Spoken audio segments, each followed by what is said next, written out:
Hello everybody, it's me Nate, aka Devil Dog, and I'm back with another game review. This time I'm reviewing the Dark Pictures Anthology presents Switchback VR.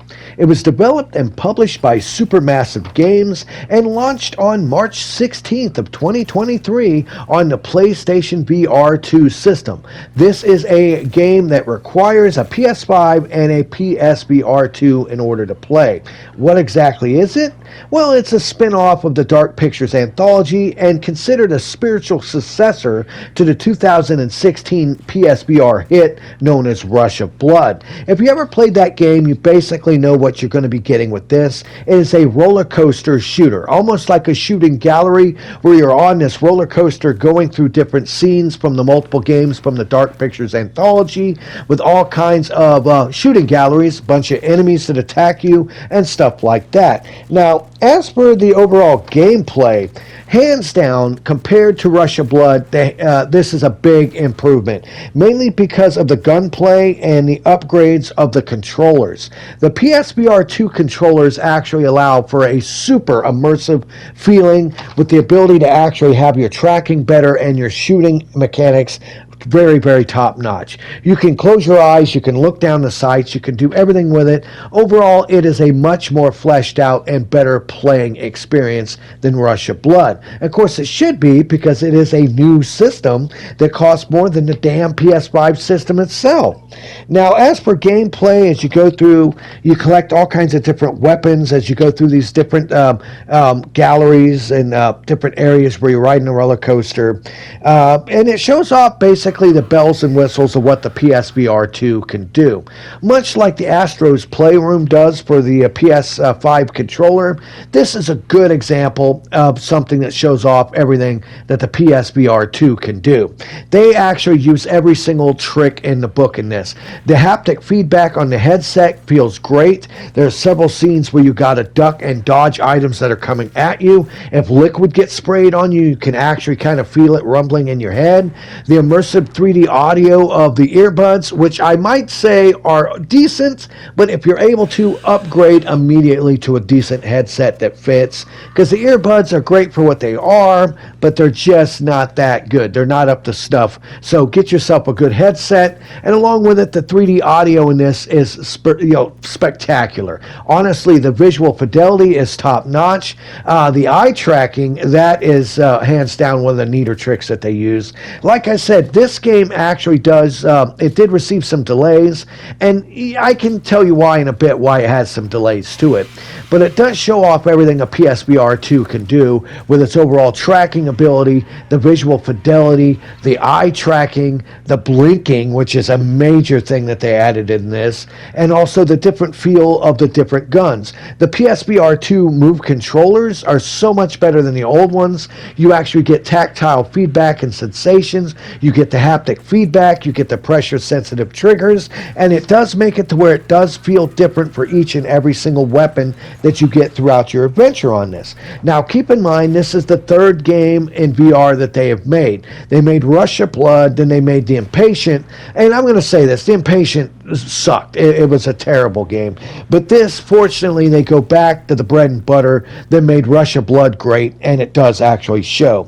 Now, for an overall plot, I'm not going to ruin anything for you, for all 5 of you people that have a PSVR 2, but after you're with a group of people that happens to have a train crash, you re-experience you going through a Pacific ride that you and your father enjoyed.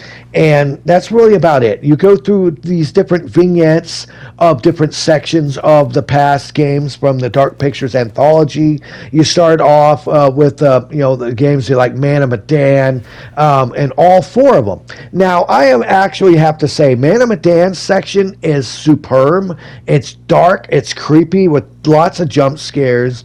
Honestly, Little Hope was pretty decent too. It's rather dark, but Little Hope in this is way better than the actual game Little Hope. I love all of these except for the second one. The one where you're going through the castles with fighting the vampires.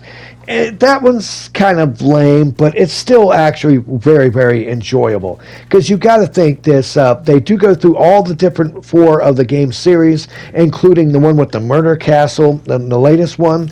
But they do have a last level that is completely new.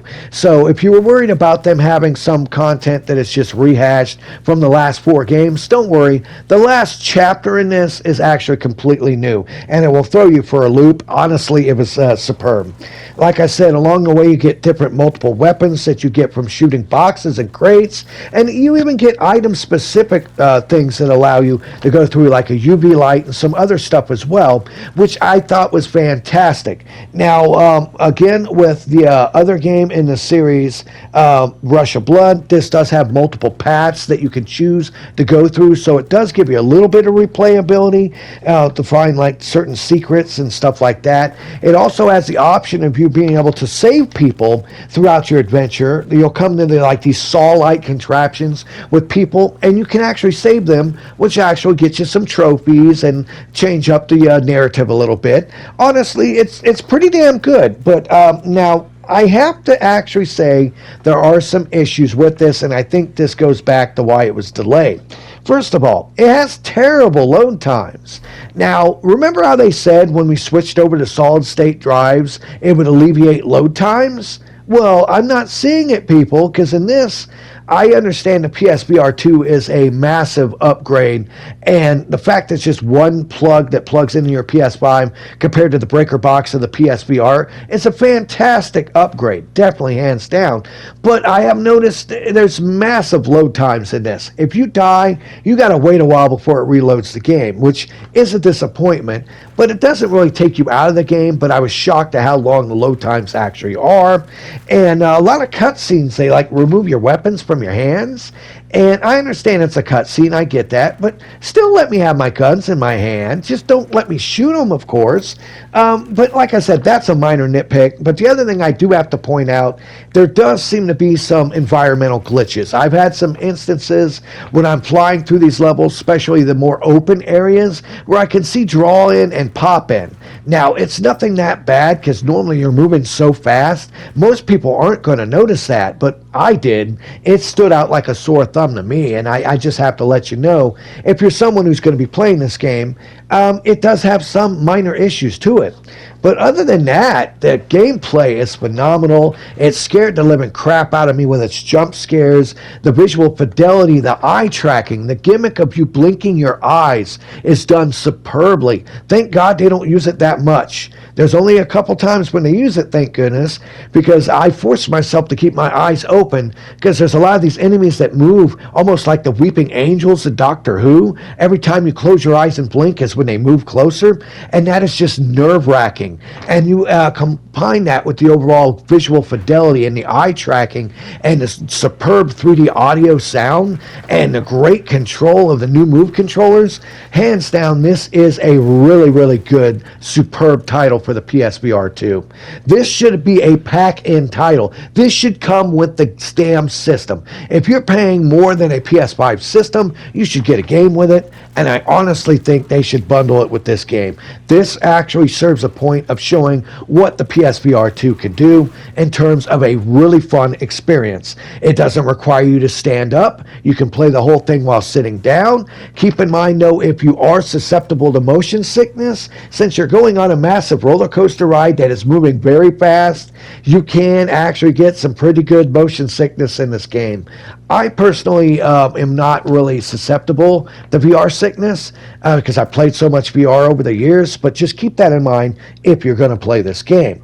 Now, it roughly has 10 different stages, multiple parts in each section of the game that takes you through all four titles of the Dark Pictures anthology. And like I said, they have a fifth part to it, and it's completely new. And each one will take you anywhere from 20 to 30 minutes to get through them. So it's not that long of a game. You can get through it, and if you rush through it, about an hour or so, really, honestly. But if you take your time, you're looking about maybe 2 to 4 to 5 hours worth of content, and that's going through once and not considering the go through with playthroughs. But I will say personally, I kind of thought replaying it, they didn't really add that much to the different paths that didn't really want me to go back and do it again. again, other than the fact that the game was actually fun and I got some more trophies for it. Now, keep in mind, this game is $39.99. It's $40. So it is a rather expensive PSVR 2 title, considering it only clocks in at about 2 to 4 hours long. But I will have to say, for everything it does and everything it brings to the table, this is a true, honest, spiritual successor to the 2016 game, Rush of Blood. And if you love that game, I can guarantee you, you will absolutely have a freaking blast with this one. The fact that it changes the game worlds based off of each of the games from the Dark Pictures anthology and has a loose tie-in story for all of it, involving you and your father and your favorite roller coaster ride. Actually, it was fantastic. I have to say, hands down, this was way better than the Horizon Call of the Mountain and anything else I play currently on PSVR 2. Hands down, this actually does show off what the system can do with all its bells and whistles, and I actually can highly recommend it that you pick it up today. Just keep in mind, like I said, it's only a digital download version currently.